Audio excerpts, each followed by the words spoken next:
শান্তি। আজকের বাংলা মুরলী 7ই ফেব্রুয়ারি 2024। বাবার অমূল্য মধুর মহাবাক্য।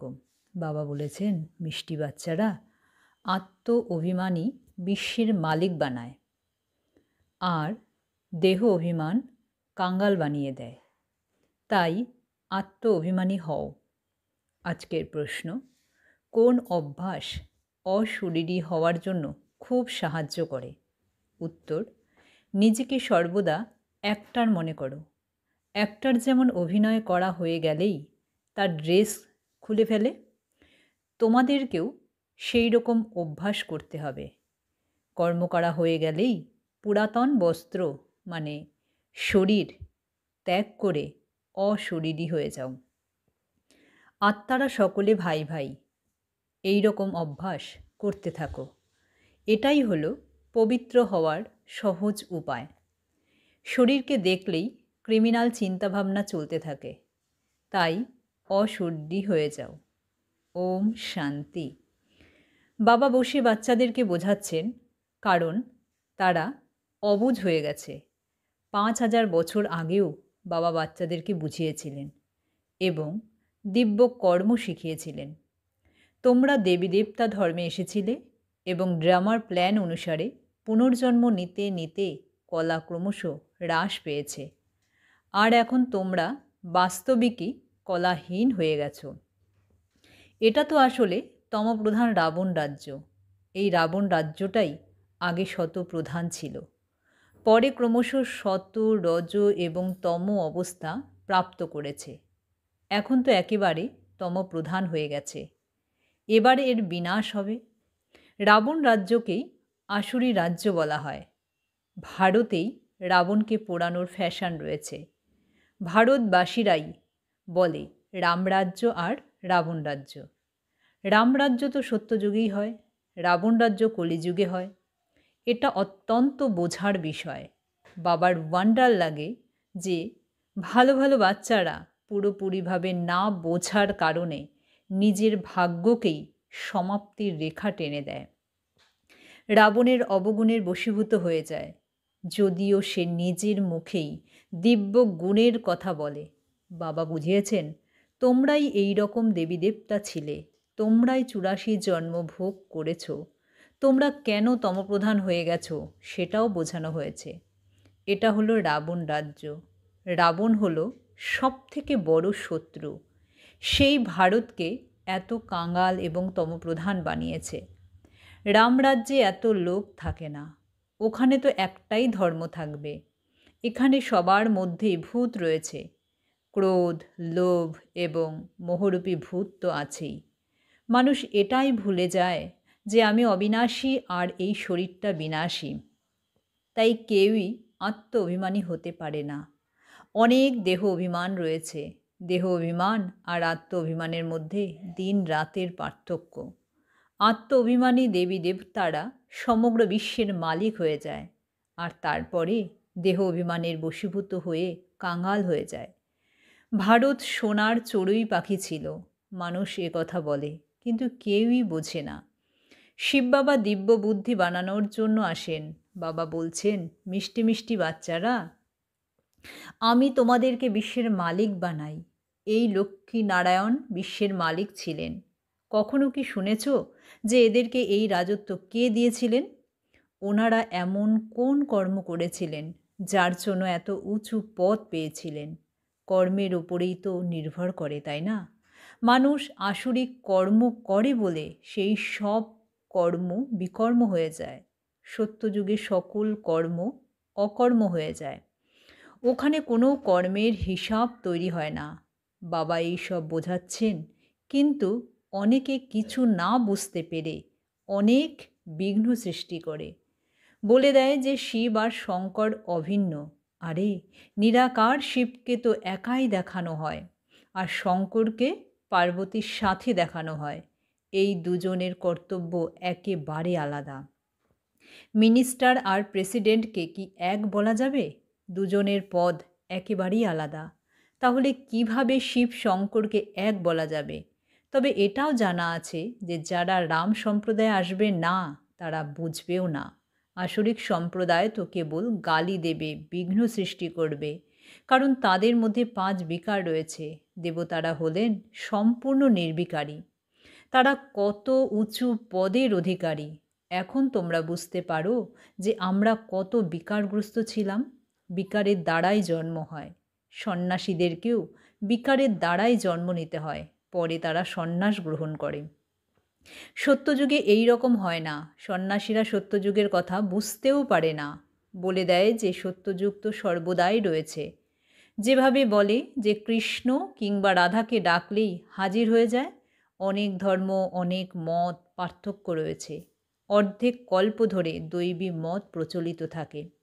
এখন তোমরা সেই মত প্রাপ্ত করছো।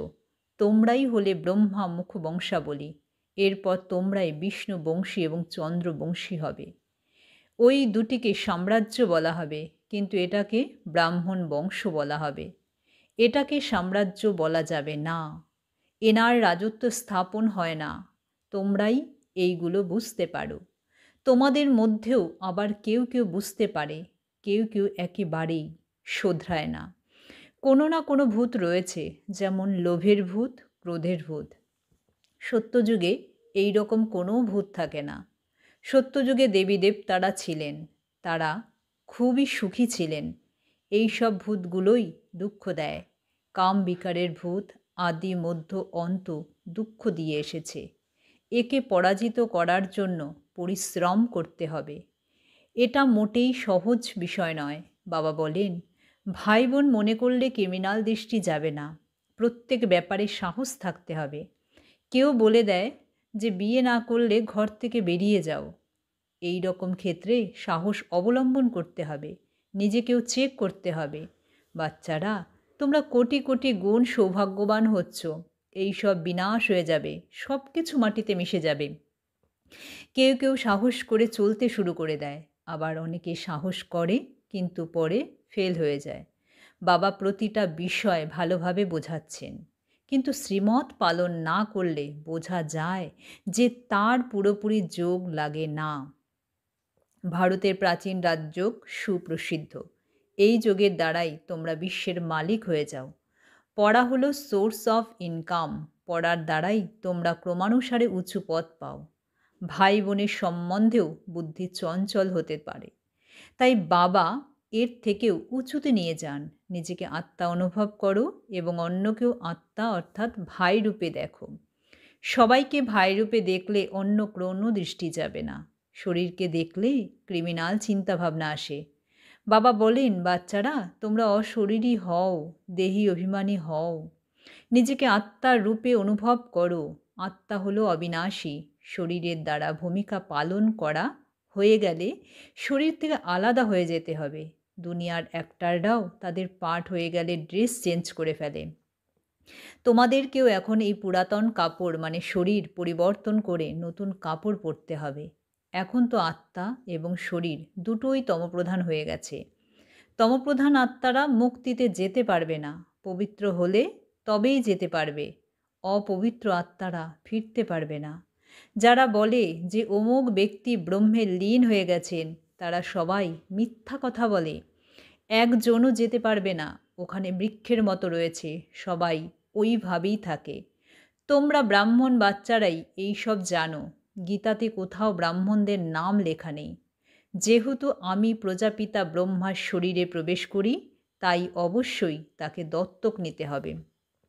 জাগতিক ব্রাহ্মণরা তো বিকারগ্রস্ত, তোমরা হলে নির্বিকারী।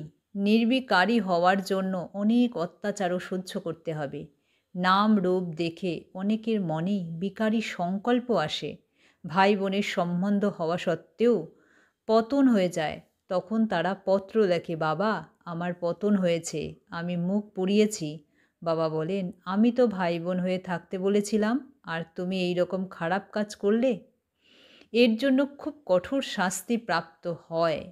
এমনিতেও যদি কেউ কারোর ক্ষতি করে তবে তাকে জেলে ঢোকানো হয়, যেটা আমি স্থাপন করেছিলাম। সেটা ভারত কতই না পবিত্র ছিল, তার নামই হলো শিবালয়। এই জ্ঞানও কারোর মধ্যে নেই। যেসব শাস্ত্রগুলো রয়েছে সেগুলো কেবল ভক্তি মার্গের সামগ্রী। সত্যযুগে সবাই সদ্গতিতে থাকবে, তাই ওখানে কোনো পুরুষার্থ করতে হয় না। এখানে সবাই দুর্গতিতে রয়েছে, তাই গতি এবং সদ্গতি প্রাপ্তির জন্য পুরুষার্থ করে, গঙ্গা স্নান করতে যায়। কিন্তু গঙ্গার জল কি সদ্গতি দিতে পারবে? সে কি পবিত্র বানাতে পারবে? কিছুই জানে না। তোমাদের মধ্যেও বিভিন্ন ক্রম রয়েছে।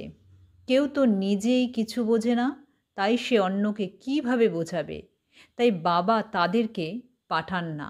মানুষ গীত গায়, বাবা তুমি যখন আসবে আমি তোমার শ্রীমত অনুসারে চলে দেবতা হব। দেবতারা সত্যযুগ এবং ত্রেতা যুগে থাকে। এখানে তো অধিকাংশই কাম বিকারে ফেঁসে আছে। কাম বিকার ছাড়া থাকতেই পারে না। এই বিকার অনেকটা মাতা পিতার উত্তরাধিকারের মতো। এখানে তোমরা রামের উত্তরাধিকার লাভ করছো, পবিত্রতার উত্তরাধিকার পাচ্ছ। ওখানে অপবিত্রতার কোনো ব্যাপার নেই। ভক্তরা বলে কৃষ্ণ হলো ভগবান, তোমরা দেখাও যে তিনি 84 বার জন্মগ্রহণ করেন। আরে ভগবান তো নিরাকার, ওনার নাম হলো শিব।